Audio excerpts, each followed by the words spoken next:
In this video, we'll show you how to add a location to your photos on an iPhone. If you find this guide helpful, please consider liking and subscribing.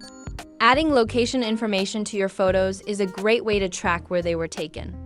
For example, you can open the camera app and snap a picture. Once you've taken the photo, open the Photos app and tap the eye icon at the bottom center of the screen. You'll have the option to manually add a location by selecting Add a Location and typing in the place name.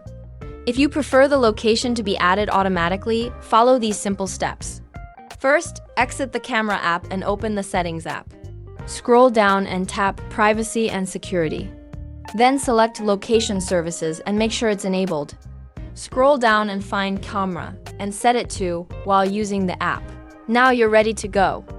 Open the camera app again, take another photo, and check the details by tapping the I button. You'll see that the location has been added automatically. And that's it. It's really that easy.